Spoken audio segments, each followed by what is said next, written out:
I'm Storm. And I'm Mike. And we are from Advanced Group. What are we talking about today, Storm? I would like you to tell me that because I'm not sure what this is. Yep, a lot of people probably wouldn't. And so, yeah, don't feel silly. This is, the colloquial term for this would be a cat's eye. The long, boring name is a raised reflective pavement marker, or the abbreviation would be RRPM. So, what's your next question? This looks like it gives off a light, maybe, does it? Good question. So this is actually a solar panel. So the solar panel would be able to tell when it's getting charged and when it's not getting charged. And so the lights are actually embedded into the glass panels here and here. So it's got 6 LEDs. And if the sensor inside of the solar panel was recognizing that it's not getting any charge, then they would come on, and I can demonstrate that by putting my hand over here. And these particular ones flash. So this would be to highlight anywhere where there is a issue with visibility on the road where there would be a hazard, and so you could highlight that hazard by placing this. Yep. So if they go on the road, how do you attach them to the road? Or they just sit there? Or? Yep, so there's multiple different ways to install this. There's 2 different types of adhesives that you could use, and there's also mechanical fixings that you could use. And so I would recommend that you would have a think first about where it was going to be installed before you decide how to install it. We do have some thermal adhesive pads, which are a kind of a bitumen tar type product, and so sometimes we would use those when it's onto the bitumen, and we would put the pad down on the ground. Or first we would actually heat the pad with some actually heat the road, I should say first. Heat the road with the blowtorch, and that would burn off any oils and get the tar on the road a bit warmer. And then we would put the pad down, and then we would heat that up, and that would sort of bubble like a pancake. And if the bubbles were starting to pop, then it's the right temperature.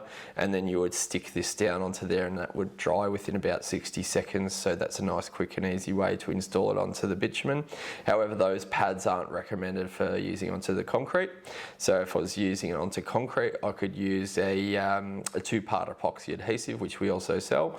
And you can find that on our website, and it might even be under a related product to this on our website as well. And that's sort of one that takes 24 hours to cure, and so just make sure that you're leaving enough time for yourself to use it if you're going to use that solution. It sets hard as a rock, so you don't have to worry about it ever coming off. You just have to make sure that the area is clean and dry before you put it on, and it would take 24 hours to cure. And if you wanted to use mechanical fixings, there are 2 holes here. They're about, from memory, they look about 7 mil.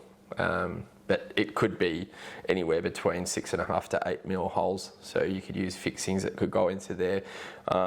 If you don't feel comfortable with relying on either the bitumen pad or the 2-part epoxy adhesive, then you could use the mechanical fixings as well. Yeah. Do you know what the measurements are for each one? Good question. From memory, this is 120 mil by 120 mil, and the height here, I'm guessing, might be 25 mil above the ground. The profile is particularly a nice bevel, so that you don't have a trip hazard by people sort of clipping their feet on it because of its raised shape. So yeah, any other questions? Yeah, so it's for hazards and roadworks, etc. Not necessarily a roadwork. You could use it for roadworks. These kind of things are for permanent installation normally. Yep. Okay, so is there anything else you would use it for? Yeah, some people might use them in their driveway because they find it hard to reverse it in night, and if they've got a narrow driveway and people are reversing at night, they might use it to illuminate a hazard in their driveway. You know, if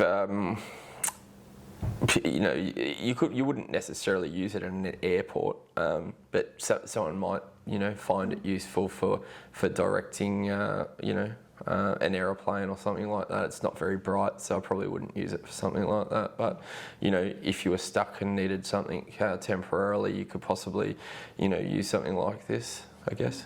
Yeah. Any other questions? Not that I can think of. All right, so a few other things to note is the weight in tonnage that this would hold. So these are rated for 20 tonne. Most vehicles on the road have a tonne limit of 5 tonne per axle, so it's going to handle most vehicles to be able to drive over it.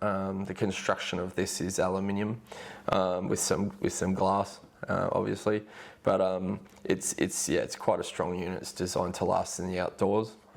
Has a battery inside of it. So this sort of product is best to be used where it's getting enough sunshine during the day to charge up the battery, so as the battery can run all night. Battery longevities for things like this might be 5 to 10 years, so you know, don't expect it to last forever, obviously. Can you get a new battery, or do you have to buy a new? It's a fully sealed unit, so it's waterproof, and so you wouldn't be able to tamper with any of the internals of this product. There's no switches, there's no, this is the underside of it. There's no removable coverings or anything like that, just so that it is completely water resistant and impact resistant. Yep. How much would one of these cost, or do they come in packs or anything like that? It depends. So if you buy in bulk, you can get these for cheaper, but the starting price might be around the $30, $35 per unit. They could come down to, you know, $30 to $25 depending if you bought bulk. You know, it's the prices would come down and down. Yeah. Yep, and that's about it. So if you want to buy this product, you can buy it online from www.advancedgrip.com.au, and if you like this video and you want to see more videos like this, you can hit the subscribe button. Thanks for watching. Thanks, bye. Bye.